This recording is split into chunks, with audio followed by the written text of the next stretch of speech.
Welcome back to Miniature Apocalypse. Today I want to do a different kind of video. I want to talk about a problem that I have. See, back in February I purchased a 3D printer. I bought a Bamboo Labs A1 Mini. And since that fateful day, I have not been able to stop printing. All right, and here's the game changer. This is the one that started it all for me, the Bamboo Lab A1 Mini. So it's about $200 US, maybe $220, I think. And I'm not going to lie, you get it in the box, you tighten a few screws, goes together in about, well, I would say 15 to 30 minutes. And then you can pretty much start printing. They give you a little bit of filament to start with, which you can get your benchy printed with. And then I knew I was doing this, so I went and I picked up some other filament. So I was ready for it. So you want to get a real filament. But this is what started it all. And let's go see what I printed with this when I first got it. And here's the first thing I printed with my Mini. Printed it out, painted it up, sealed it with some Mod Podge. I think it turned out pretty well, actually. Might put a flag and that flag holder in the back. But I had such a good time. So I started looking for other things on Maker's World. And Maker's World is the community site for Bamboo Lab printers and STL files and things like that. So everything on it is free to use for personal use. So I grabbed some of these tank files, printed those up, and then I was like, wow, I gotta have infantry if I got tanks, because tanks without support, it's pretty bad. So I found some of these infantry guys and I printed those up. They didn't come like this. They came individually with their own base. So I cut the bases off, printed up a base with the rock texture, and then glued them to it, to a base, and then painted them. And mind you, this was in a couple of weeks' time, right? And it didn't cost me really that much money because filament is very cheap. I will try and get the numbers for you for the end of the video, but it's very cheap to buy filament, and you can print to your heart's content. So I did all the human forces, and then of course I had to have an enemy. So I printed up these rock guys because I liked those models. I thought those were really neat. So printed those up, painted them, got some terrain, painted that up. Now I got two forces for a game that I can use Battlesuit Alpha from Wiley Games with. So this is Battlesuit Alpha is based on the Fistful of Lead rule set from Wiley Games, and it's just a great game for multiplayer games. Have a bunch of friends over, have a good time. Very cinematic, a lot of twists and turns because of the card mechanic. So I'll do a separate video on that at some point, but I'm ready to go. And that was probably about 2 weeks work after I got the printer. But of course that got me to thinking, and now I'm like, well, how can I make it easier? I like to paint, but painting takes a lot of time. So I thought if I could print in color, that might help, which brought me to my next step. And this was step 2. This is the Bamboo Lab A1 with the AMS light, which is the 4 spools of filament you see there. You can do different colors, so you can have a print that prints in different colors, or you can do a single print with a single color. Either way, it's a bigger bed, so I can print bigger models.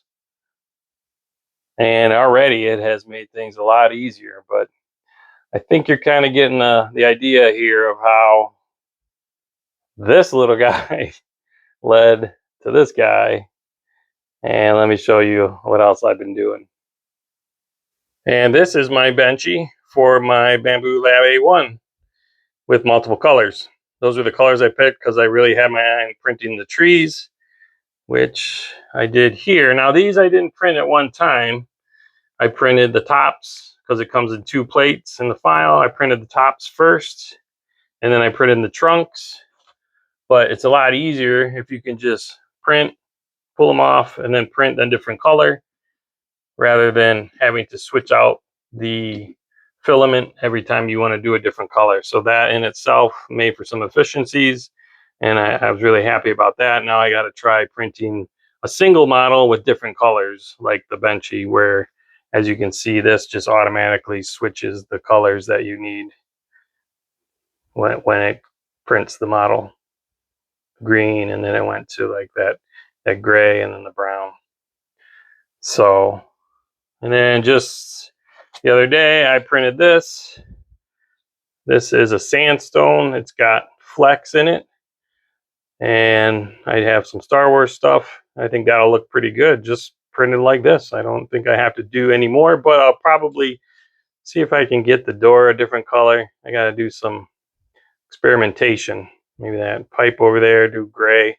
See what happens. But that's an example of, okay, I print this, I can just play with it as is. So that's how the color on the Bamboo Lab A1 has really impacted my printing capabilities. So one of the other things I found was another good use case is printing off kind of the beasts or the monsters from games like Silver Bayonet.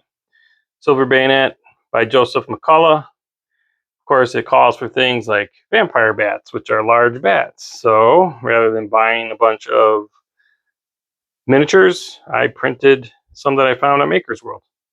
So this was actually a bigger model, and then I shrunk it down a little bit with the Bamboo Lab software. And then I printed some bases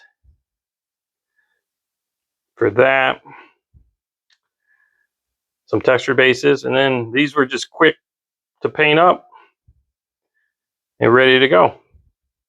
I've got vampire bats. It's all contrast paint or speed paint, depending on the color I wanted to use. And now I've got like 7 bats ready to go. Probably took me about 2 days, give or take. And then I needed some of the other monsters and beasts from the bestiary, so I did some of these. Printed a bunch of these. I'm in the middle of painting the rest of them. I got about 10 or 12 of them. Again, found the model, printed it up. I experimented with some of these. And then this was my first print for a wolf, and I painted this one up as well. And I think you got to have a little bit of an imagination. Yes, you can see layer lines, but on the table from this far away, doesn't really matter. To me, it doesn't, and that's okay. It looks like what I want it to look like on the table, a large vampire bat. It was cheap to produce, quick to paint, and I can play a game of Silver Bayonet with it. So along the same lines, I printed up some of the monsters from the bestiary. Well, for Frostgrave and Silver Bayonet, you need a lot of terrain. So this I printed up on the mini. So this wasn't even on the full-size A1. So now I can print up as much as I want for terrain. And I think that's one of the challenges when you get into one of the games like Frostgrave. You need a lot of terrain to really make it work well. And this is quick and easy to paint, easy to print, easy to paint, or you could play with it as it is. I mean, that's gray. These are supports, which these come off pretty easily. Sometimes you gotta cut them off, but they come off pretty quickly. And then you got your pieces. You can play with it because it's gray rock. So, and then I did some of these. These were really nice. And then on Maker World, these are all models for Maker World. You can go and you can boost people. You can buy them a coffee. But really, the files are free. You just got to buy the filament. Obviously, bigger models use more filament. But I made 2 sets of some ruins like this for Silver Bayonet or Frostgrave. So then I can have 2 tables going with my buddies. We can play some games side by side. And then I, of course, play Civil War, American Civil War.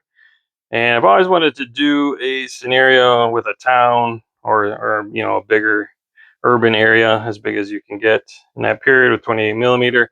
And obviously buying a lot of houses would be cost prohibitive. So I found some things I think will work for a town for American Civil War. So I printed these up. Quick tip, I printed in black to begin with, and then when I usually prime in black, so it became kind of a problem to see if the prime was hitting the model. So that's why I switched to gray. So if I want to paint it, I can prime it black, and I'll know that I'm applying paint to that space. So, but you see here, I printed a whole bag of houses. This is another one.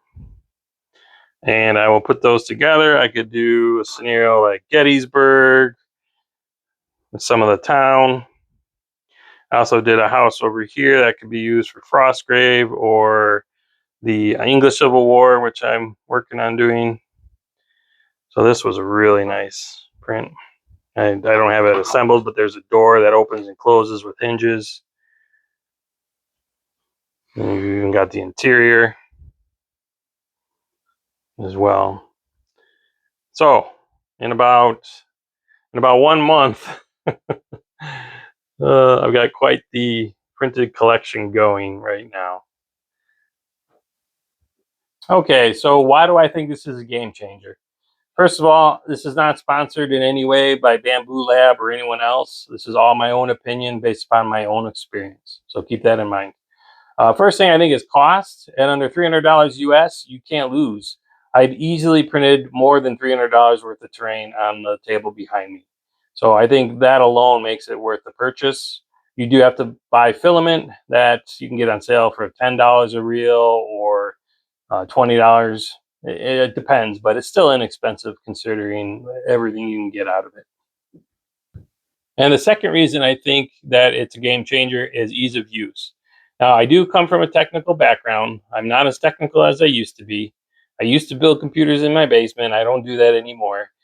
So I was able, and I'm not lying, to pull the A1 Mini out of the box and have it put together and up and running in about 15 to 30 minutes. So it is easy to put together. It is easy to use, but that's highly subjective. So if you like doing research online, if you like using hand tools, it should be no problem. And lastly, the creative potential. Now, the hobby for me is all about an outlet for my creativity. And this has really expanded the possibilities. I can print things that I find online. I can design my own things, print them, make them physical. And then I can pair them up with rules that I like or write my own rules, whatever it is. So I think the doors are wide open now. I can be as creative as I want to be, and there's nothing holding me back. Thank you for taking the time to watch the video. I hope you enjoyed it. Please remember to like and subscribe to the channel, and I will see you Friday with a news video. Until then, take care.